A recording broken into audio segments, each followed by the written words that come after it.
کہ محنت ہوئی تھی تو صحابہ کی زندگیوں کے اندر میں میرے بھائی دوستوں گروہ اللہ کے احکام کیسے آئے تھے، صحابہ کی زندگی میں حضرت محمد صلی اللہ علیہ وسلم کا طریقہ کیسا آیا تھا، کیسا آیا تھا۔ اللہ کے رسول صلی اللہ علیہ وسلم باہر تشریف فرما ہے، ایک صحابی کے مکان کو دیکھا، دیکھ کے فرمایا یہ کس کا مکان ہے، یہ فلاں کا مکان ہے۔ دوسرے موقع سے وہ صحابی آئے اور آ کے آپ کی خدمت میں سلام عرض کیا، آپ نے اس کے سلام کا جواب نہیں دیا، اعراض فرمایا۔ وہ صحابی فکر میں پڑ گئے، بھائی کیا بات ہو گئی، ساتھیوں سے پوچھا بھائی کیا بات ہوئی، کہا باہر تشریف لے گئے تھے، تمہارے مکان کو دیکھا تھا، فوراً سمجھ گئے کہ لگتا ہے ہمارا مکان اللہ کے رسول صلی اللہ علیہ وسلم کو پسند نہیں۔ فوراً گئے اور اس مکان کو گرا کر پلٹ کر دیا، منہدم کر دیا۔ صحابہ کرام رضی اللہ تعالیٰ عنہ، میرے بزرگوں دوستوں، اللہ کے رسول صلی اللہ علیہ وسلم کے منشا کو سمجھا کرتے تھے، منشا کو سمجھا کرتے تھے۔ آج میرے بھائی دوستوں بزرگوں، ایمان والا غیروں کے طریقے پر زندگی گزارنے میں فخر محسوس کرتا ہے، اور حضرت محمد صلی اللہ علیہ وسلم کے طریقے میں زندگی گزارنے میں آج یہ شرم محسوس کر رہا ہے، شرم محسوس کر رہا ہے۔ اس لیے میرے بھائی دوستوں بزرگوں، ایک محنت ہے، یہ محنت ہے، اس محنت کے ذریعے سے ہم سب کی زندگی صحیح رخ پر آ جائے، ہم سب کی زندگی صحیح رخ پر آ جائے، ہم سب کی زندگیوں میں اللہ کے احکام آ جائیں، ہم سب کی زندگی میں حضرت محمد صلی اللہ علیہ وسلم کا طریقہ آ جائے۔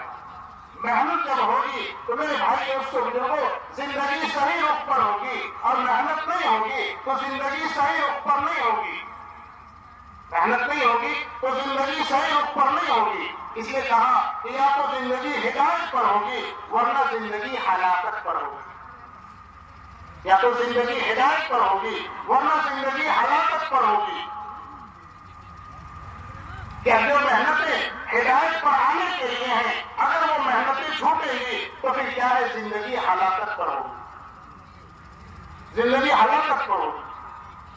صحابہ کی زندگیوں کے اندر میں کیسی ہدایت آئی کہ صحابہ کے مرد بھی، صحابہ کے عورتیں بھی، صحابہ کے مالدار بھی اور صحابہ کے غریب بھی، مالدار بھی غریب بھی، اللہ کا کیسا استعداد تھا، اللہ کا کیسا تصور تھا، اللہ کا استعداد، اللہ کا تصور،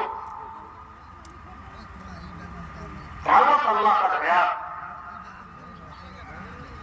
عبداللہ ابن عمر رضی اللہ تعالیٰ عنہ چلے جا رہے ہیں، راستے میں کھانے کا وقت ہوا، دسترخوان بچھایا گیا، دسترخوان بچھایا گیا، ادھر سے ایک چرواہا گزرتا ہے، انہوں نے اس کو کھانے پر بلایا، وہ چرواہا کہتا ہے میرا تو روزہ ہے۔ فرمانے لگے ایسی گرمی میں ایسی لو چل رہی ہے اور تو روزہ رکھ رہا ہے جہاں کھانے پینے کا کوئی انتظام نہیں۔ کہا ہاں میں اپنے خالی ایام کو پورا کر رہا ہوں، میں اپنے خالی ایام کو پورا کر رہا ہوں۔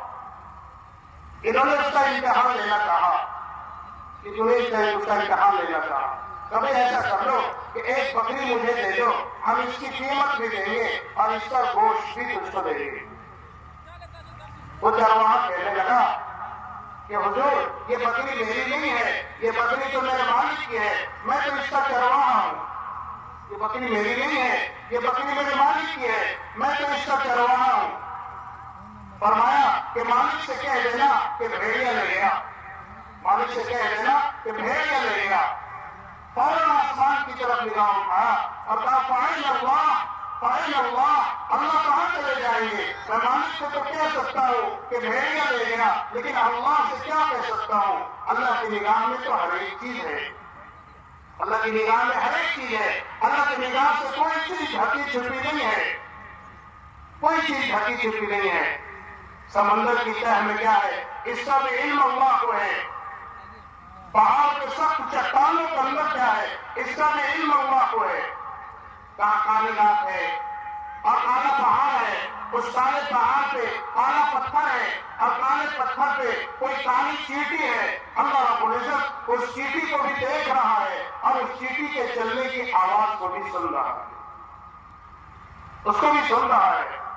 میں مالک سے تو کہہ سکتا ہوں کہ بھیڑیا لے گیا, لیکن اللہ سے کیا کہوں گا؟ اللہ تو دیکھ رہا ہے. اللہ کی نگاہ سے کوئی چیز ڈھکی چھپی نہیں ہے. عبداللہ ابن عمر رضی اللہ تعالیٰ عنہ کو اس چرواہے کی بات پر اتنا تعجب ہوا کہ مزے لے کر بار بار فرمایا کرتے تھے کہ ایک چرواہا کہتا ہے فَأَيْنَ اللَّهُ فَأَيْنَ اللَّهُ, اللہ کہاں چلے جائیں گے, اللہ کہاں چلے جائیں گے. میرے بزرگوں دوستو, یہ چرواہا جماعت میں نہیں ہے, یہ چرواہا جماعت میں نہیں ہے, یہ چرواہا مسجد میں نہیں ہے, یہ اجتماع میں نہیں ہے, یہ تو اپنے کاروبار میں ہے, یہ تو اپنے کام میں ہے, یہ اپنے کاروبار میں ہے, اپنے کام میں ہے. یہ مسجد میں نہیں ہے, یہ نماز میں نہیں ہے, مسجد میں نہیں ہے, نماز میں نہیں ہے, جماعت میں نہیں ہے, وہ تو اپنے کام میں ہے. لیکن اپنے کام میں بھی اس کو اللہ کا استحضار ہے, اللہ کا خوف ہے, اللہ کا ڈر ہے, اللہ کا دھیان ہے. کہ ایسا دھیان میرے بزرگوں دوستو, آج محنت چھوٹی ہے تو ایسا دھیان آج نماز میں بھی نہیں ہے, ایسا دھیان نماز میں بھی نہیں ہے. اللہ کا استحضار نہیں, اللہ کا دھیان نہیں.